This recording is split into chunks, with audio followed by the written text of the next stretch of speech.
I want to welcome you to the Pro Mindset Podcast. The Pro Mindset Podcast is all about diving into the headspace that results in championship performance. High-performing athletes, winners, have this mental flow and have a positive headspace for their performances and success. Join me, Craig Domann, sports attorney and NFL agent, on this podcast. I will interview pro athletes, college athletes, football coaches, and sports personalities. Together, we can discover how you can get in the flow and have your own pro mindset.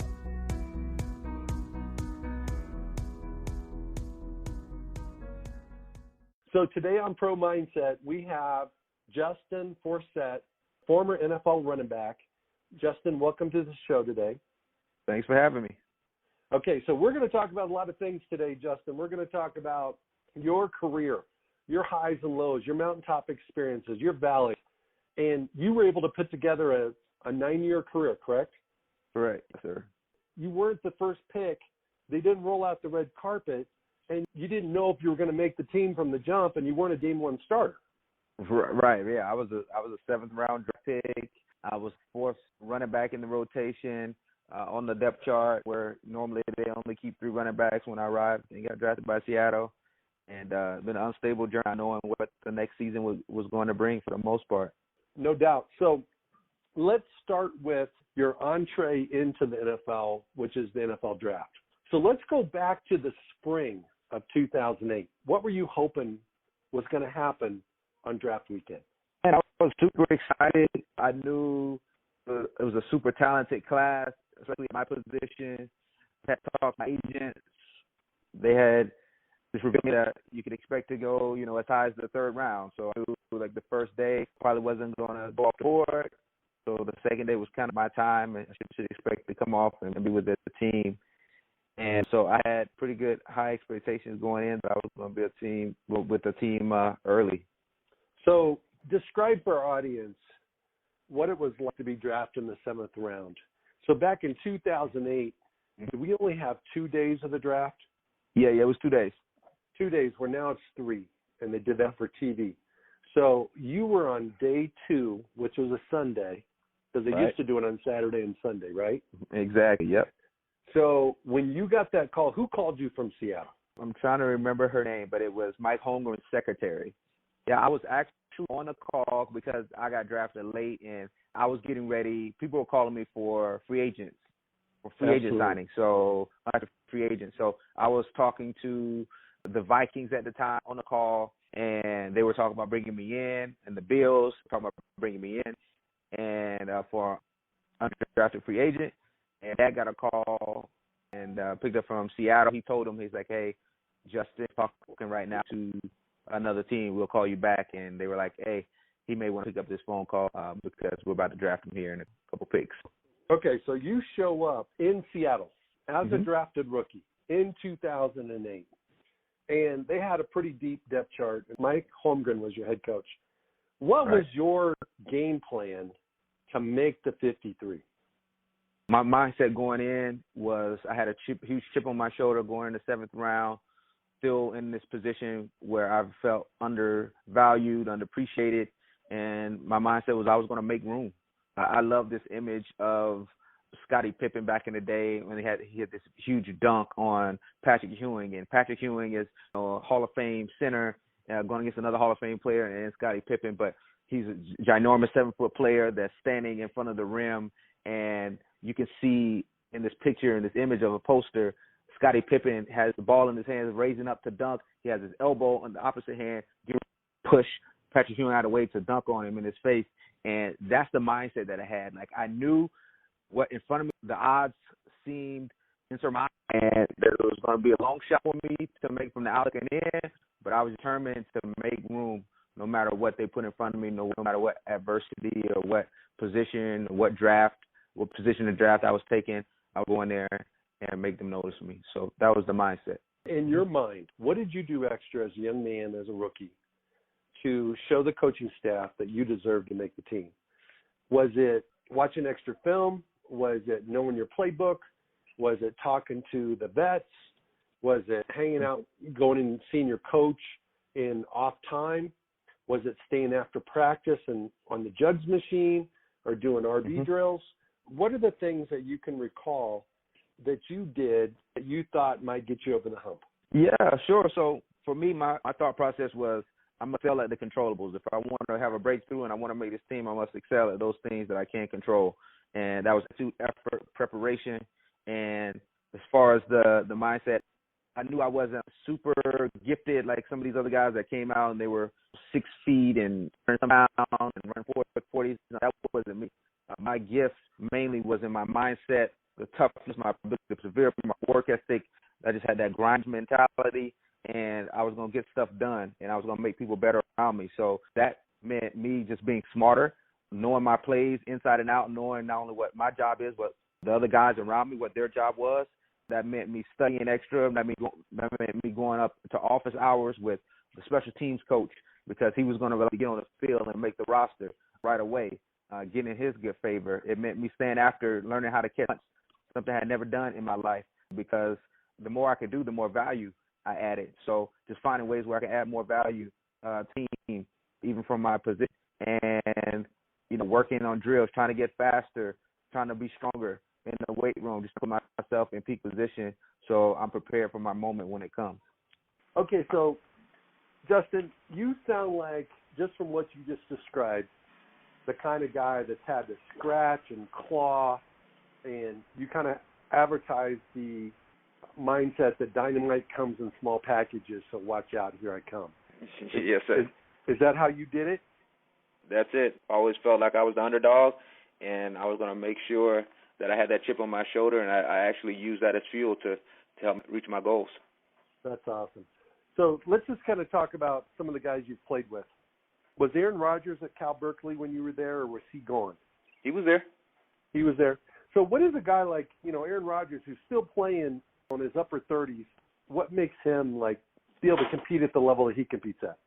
Man, don't get me wrong, he is an amazing talent. He can do it all. I don't know if we've seen a more talented quarterback in NFL history. Just his ability to be as accurate as he is in throwing the football, his athleticism to be able to move outside of the pocket. He definitely has those skill sets that set him above. But more so what's between the ears for him, he is just an extreme student of the game. He is a great teammate. I remember when I first got there and even getting into college, it was a miracle how I got into Cal, and I was no scholarship offers, and they offered me out of the blue when somebody got hurt in spring training camp. And he already came up to me, introduced himself, and knew my stats, and welcomed me onto the team and played catch with me when I got there. And unbelievable, humble, hungry person. He never got into this place of complacency, just kind of fighting to always be better each and every day. And I believe that's what allows him to be where he's at right now and have longevity. Okay, so let's go back to you.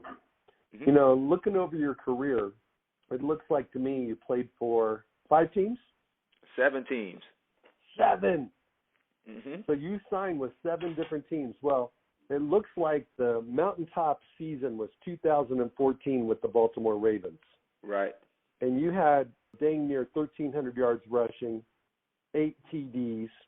That had to be the crown jewel of your career. Is that fair? Oh, for sure it was. Definitely. So that was year 7? Yep.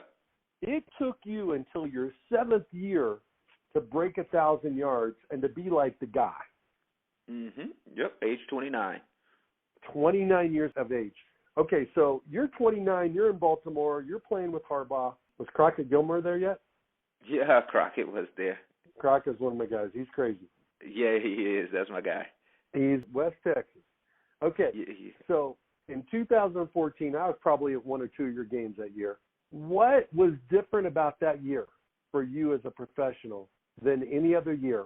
And how were you affected mindset-wise, preparation-wise, belief in yourself-wise, passion for the game, motivation, all those things? What was different about 14 than any other year of your career? Man, I was just in such a place of peace going into that season because of the hardship that I had the year prior, being in Jacksonville, not seeing the field, being not appreciated, stuck on the sideline. Yes, I had an injury at the end of the year. And I didn't know after that season, didn't know or think if I would be able to play in the NFL again. And got a call out of nowhere, and I just remember saying to myself, I'm like, man, God, if I can get another shot, like I'm just going to try to be the best player, the best teammate I could be and have impact that goes beyond the field. And whatever happens, happens. Like I know that given the opportunity, I'm going to try to be an all-pro running back. If not, I'm going to try to be an all-pro businessman. And I'm going to work on being an all-pro husband, an all-pro father. Those things, that was the mindset. So whatever life threw at me, I felt like I was in a place of peace where I was just going to excel. And I ended up being thrust into the limelight and into the starting role and made the most of it. But I just remember the peace that I had throughout that year and going into that season and just being grateful. As a running back, it's a little bit different than some positions because, man, if you give the running back the rock, he'll find the hole. Mm-hmm. Okay, and especially like outside zone, it's really not a play. It's really just find the hole. Yep. And sometimes, right? What was your week like in preparation for games in 2014 when you knew you were toting the rock every week? Yeah, it was literally, I worked hard, I practiced hard every week, but getting into that season and knowing that I was going to be the bell cow, so to speak, every week in and week out, it was about preparation and about getting my body ready, getting as much treatment as I could, getting like 20 carries a game, just making sure my body was in peak shape to be able to withstand and sustain throughout this 16-game season and playoffs. So it would take me, especially towards the middle of that season, it would take me, after a game on Sunday, it would take me until like the next Saturday to feel like I was okay and get ready to get back into playing shape. What was the thing that you did that helped you the most recover? Oh, man, it was a combination of massage and the contrast of ice and cold tub in the mornings before getting into work, arriving into work early, and making sure I was there getting that treatment. Definitely the massage, doing like 2 of those a week, and getting up early in the morning and contrasting hot and cold was the best for me. Well, one of the things you find once you get in the league is that if you can't recover, you can have a big game, but you won't be having any other big games. Right. I mean, that's the biggest battle for especially running backs. The old adage. Oh, go ahead. No, I was going to say the old adage is your best ability is availability. So you got to be available. Got to be available. Running backs, you're either getting hit, tackled below the waist, or you're scoring a touchdown. You scored a bunch of touchdowns that year, or you're running out of bounds. But you take more hits than anybody else in the field. Mm-hmm. So what was the most common injury that you had to deal with or recovery body part that you had to deal with from week to week? It was probably the neck and shoulders, and you miss one hit, and that was always the ground. You get hit by the men, and then you get hit at the ground, and then you're pass protecting, and it's a lot of contact. So I would say definitely the shoulders and neck were probably the most sore week to week. Gotcha. Okay. So was Ray Lewis still there? No, he was not. So you missed Ray. Yeah, I played against him, but no, was not on the same team. Okay, so who was the dude for the 14 Ravens that was kind of the leader of the pack for the entire team? Who was the leader for the entire team? Yeah. Probably Sizzle. Terrell Suggs was the guy. Okay, so because our podcast is about mindset, Suggs has had a 15-year career or whatever it's been. Mm-hmm. What was his secret sauce? What was his magic that enabled him to perform at a high level for so long? Man, he was a freak of nature, just a massive individual with a combination of size and speed. But his competitiveness, he would just find ways to compete in anything, whether it was in video games, whether it was card games, whether it's on the field in a drill that he's done millions of times over and over. Like, he would always find ways to compete and dominate and win. And that competitive mindset, I believe, like, even, it's going over 15, 16 years in the league, like, he just find ways to challenge himself and to find ways to be the best. So I think that was kind of his secret sauce. Gotcha. We've been talking about the positive. Let's talk a little bit about negative.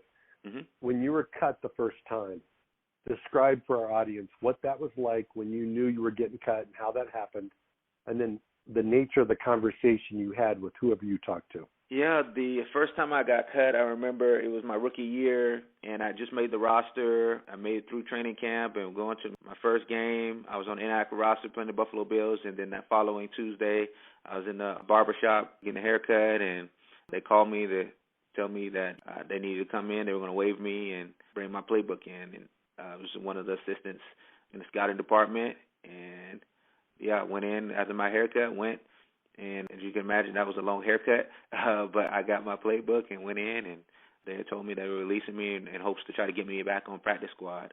But, yeah, that was a tough one for me. So what were you thinking when you left the stadium in Seattle, left the facility? Well, I was just praying that somebody would pick me up. I was like, man, I want somebody to give me a shot, somebody to actually believe in me, saw what I was able to do during preseason and give me a shot. So I wanted to leave and see if anyone would give me a shot to actually play on their roster. So that was my thinking. You ended up being on the Seahawks active roster 14 games that season. Yep. So were you on the practice squad just 3 weeks? So I actually went to Indianapolis, and the Colts picked me up off waivers after that game, and I was there for about 3 or 4 weeks, and then I came back, and after Indianapolis cut me, and I came back and I finished the rest of the season there. Okay, so was Peyton Manning there, or was he gone? He was there. Okay, so I got to ask you about Peyton Manning. Yeah. Tell me, you're in the huddle with Peyton, you're in the meetings with the offense with him. What made him special?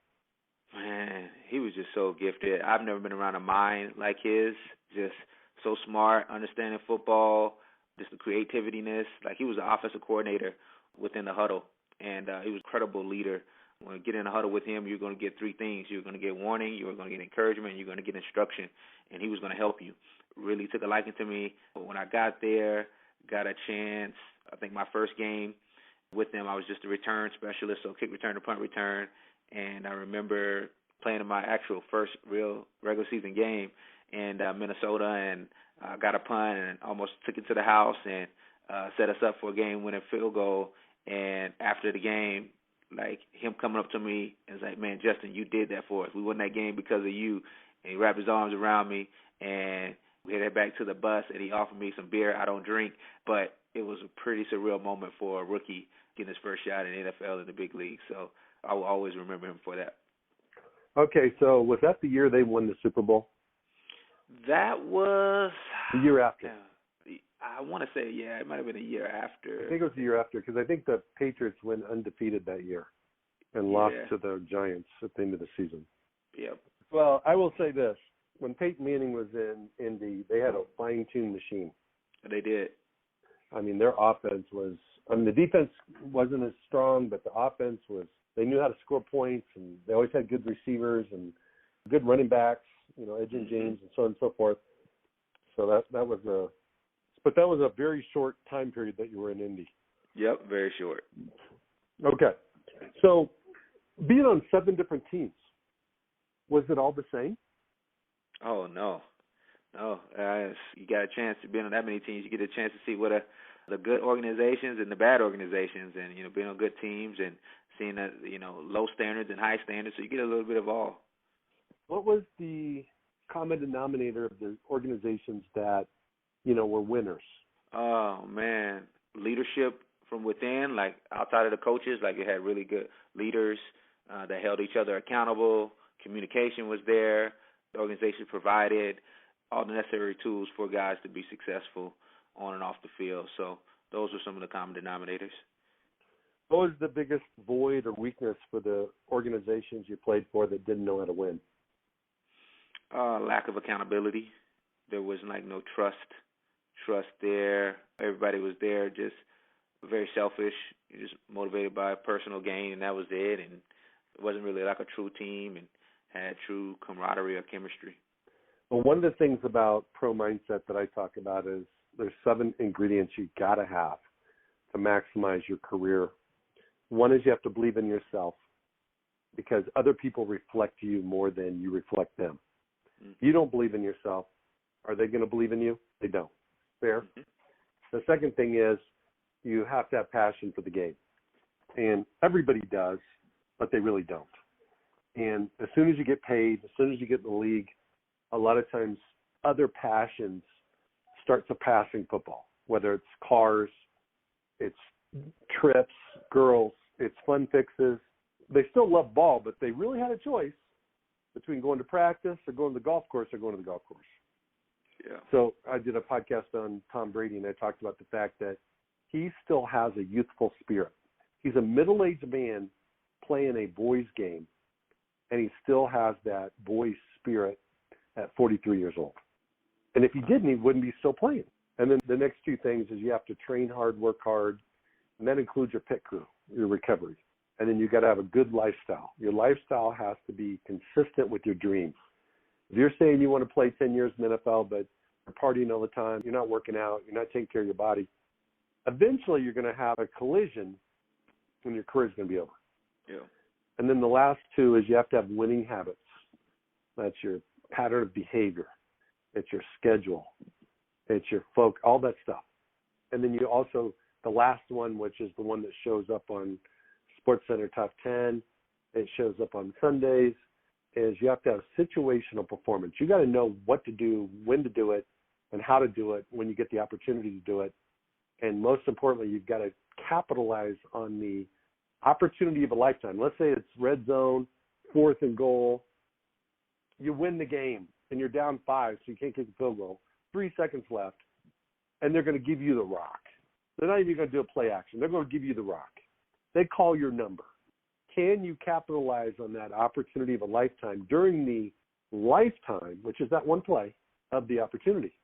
So those are the 7 things when I reverse engineer NFL players and high elite performers, they got all those 7 things. Which one of those things is the most important to you? Man, belief, passion, motivation, training, lifestyle, habits, and performance. There's so many good things in there. I would say belief and passion would be at the top, but you got to believe in yourself. You got to have confidence in yourself and the work that you put in, but you also got to be passionate about it. You got to be committed to the process. You got to be committed in the midst of obstacles and adversity, because those things are inevitable. And you see players that don't make it, they have a tendency to wane because the passion is not there, and they don't believe in themselves, and they're not getting that validation from the people that they want, validation from coaches, GMs, and teammates, so they give up. So being able to believe in yourself when no one else does, and being passionate about your job and your purpose, I think those are the most important. Okay, so let's use belief. Let's start with that. Mm-hmm. What I have found is that when rookies come to the NFL, if they don't believe and they're not confident about themselves, they don't have this superhero mindset. If you look at superheroes, they save the world. It doesn't matter if it's Batman, Robin, you pick the one. They save the world. They're superheroes. You have to have that kind of mindset as a rookie, or you will get exposed. And the OC won't want to give you the ball. He won't want to give you the rock. The quarterback's going to say, hey, I don't want to throw it to him because I don't think he's going to catch it. So let's say you walk into training camp, preseason games, and you're like 99% belief. From my perspective, that'll get you cut. Yeah. You got to believe 100%. But belief is something you got to get every single day. It's a choice you make every single morning. Do I got it today? So my question to you is, when you didn't have the belief, how did you fill up? It's almost like going to a gas station when you're running out of gas in your car. What do you do when you're getting low on gas? Stop and refuel. Yep. Well, when you get low on belief, maybe nobody knows it yet because you haven't gone out on the field. Maybe nobody knows it yet because your position coach hasn't asked any questions in the running back meeting. What do you do to refill your belief tank when you find yourself low? Well, for me, I always had high belief in myself. I always trained like a Pro Bowl running back, even, year 1, year 2. I believe that I just needed a shot, an opportunity. I really wasn't low on the belief side. I believe when I got there, I belonged there. And I think that's what separated me from a lot of people, especially some of the young guys that came in with me, is that, when they got there and oh, man, I'm just happy that I arrived. I'm like, man, I expected to be here. I worked to get here, to be here. And so my belief and confidence in myself was there when no one else saw it. It just took me year 7 to be able to show it and to be able to prove that, man, I was right. You're like buddies, teammates that didn't make it, Have you ever had a few teammates that they had more athletic ability than they needed? More talent but they still didn't make it. What did you see as the common denominator or common failure for guys that should have made it that didn't make it? I would say perseverance, the ability to persevere through adversity. We all face it at some form or fashion, but you got to be able to have endurance in this game because there's so much that's up against you and you're going to have to face, and you have to get used to having some setbacks, and being able to respond to those setbacks is hugely important. And I see guys face adversity and they'll become overwhelmed. They didn't know how to respond. They started getting distracted. They would start looking at those things that they couldn't control, whether it's, oh, these coaches don't like me. They start counting roster spots like, man, they only keep 3 running backs. I'm number 4. There's no way I'm going to play. And I watched them just like self-sabotage because they didn't choose to excel at what they could control. And I saw people get complacent. You know, they make it and arrive and feel like, you can't tell me anything. Like, I know it all. They weren't coachable people or players. So I would see a combination of those things for guys that didn't make it or be able to have a long career. Okay, so you talked about, Justin, count the reps, look at the depth chart. How do you not do that? I mean, if you're the starter and you got a big paycheck, you ain't worried about it. Mm-hmm. But if you know that it's let's say you and me, you know, obviously you're a way better athlete than I am, and you're a lot younger than I am. But let's say we're on the same team, in the same room, on the same position, fighting for one spot. How do you handle that? How do you focus on your play? You know, are you hoping that I put the rock on the ground? Are you hoping that I fumble? You got to put yourself, because I've been competing with amazing athletes since yay high.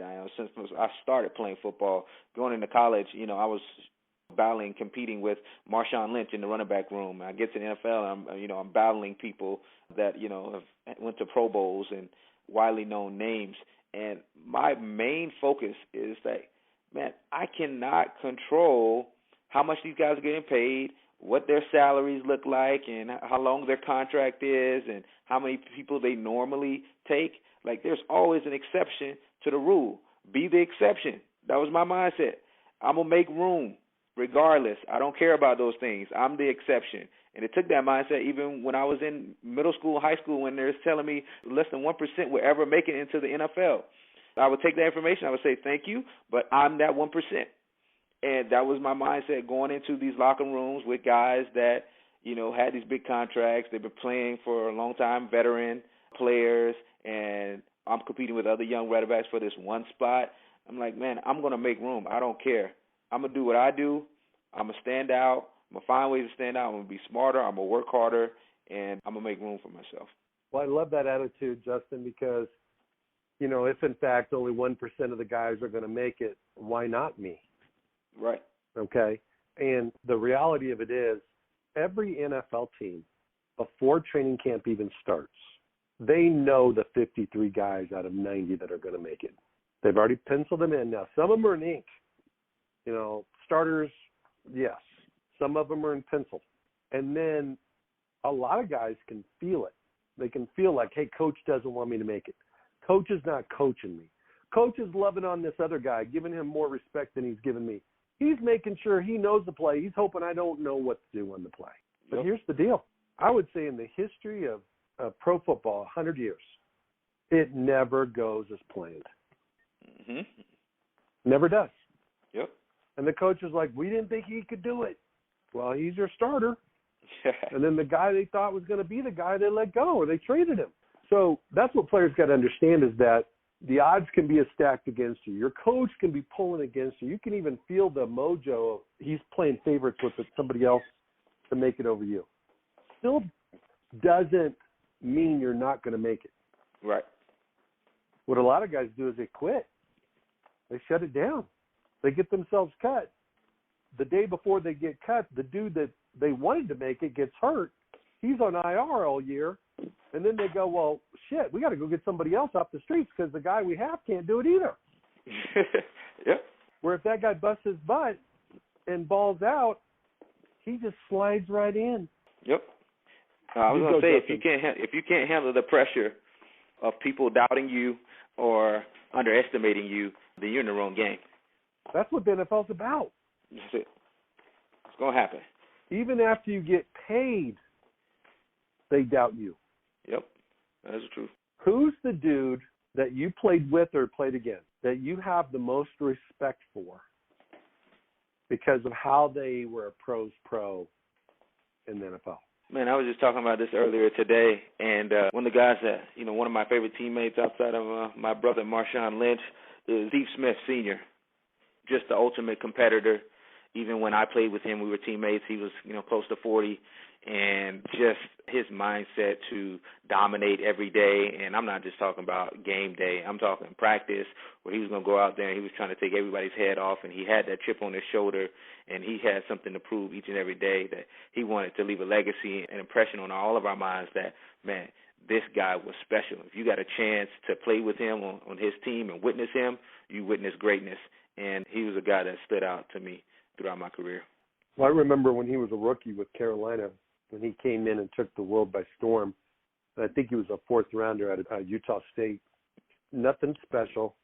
And that man has built a sportscasting career, and he had a hell of a career in the NFL. Yep. He frustrated a lot of corners, that's for sure. Yeah, he did. He was a pretty good smack talker, too. Yeah, he was a Heisman, or at least a Hall of Fame trash talker. Yeah. Okay, so tell everybody what you're doing now. I know you're a successful entrepreneur. Just kind of share with everyone what you're doing, how you got to what you're doing, and where you're going with it.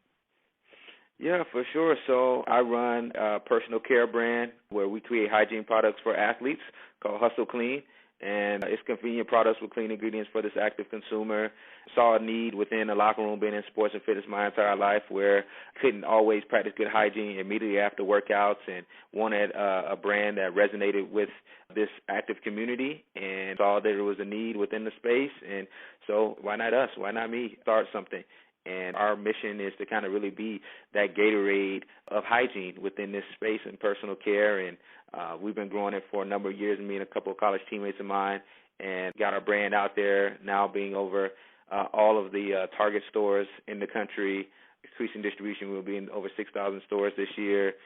And, got some really cool products underway in a couple of months. So really excited where we're headed, and it's been a fun journey keeping my competitive juices going. Okay, so Justin, let's say that you decided to jump into a different endeavor, because you can always add products. You guys can get bigger, maybe get acquired, maybe acquire somebody, all those types of things.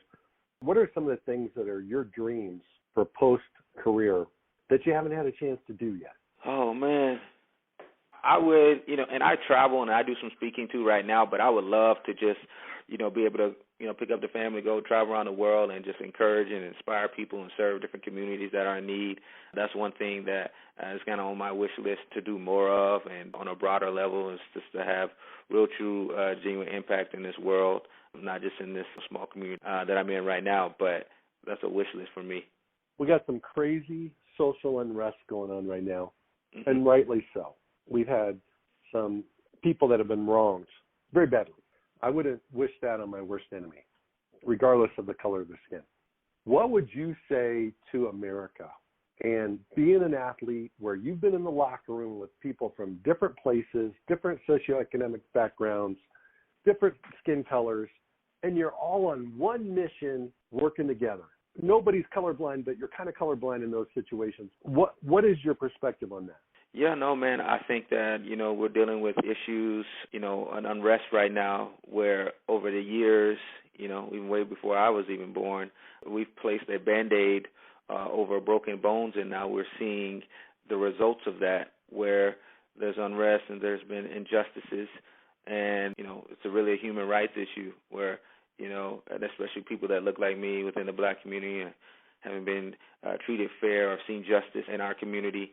And I think it's a time for us to listen and have those uncomfortable conversations and break down some of those barriers where you may have not interacted with someone that doesn't look like you because you were afraid, or you didn't know what to say because you were afraid to offend. It's just like time for all of us to sit down and have those uncomfortable conversations and find solutions to the problems that we have right now. I think it's definitely something that in the past, we have these moments of revolutions or moments of protest, but I think this is different. I think this is a time now where we can create, lasting change if everyone gets on board and has those uncomfortable conversations and talk and listen to figure out what the solutions can be. But at least I think people's eyes are open and hearts are open right now to receive that because people are really, becoming more aware of what's going on. I agree with that. That's well said. The thing I would add to that is that anybody that is not living in a cave has good friends with people that don't look like them. If we could treat everybody that looks different than we do like we treat our friends that look different than we do, the world would be a better place. Yep. Because every one of us I have some dear friends that are black gentlemen. I just have to make sure I treat everybody that way. I really think it's getting to know people and understand people, because the more you understand them, the more you realize this, we're all the same. We're all the same.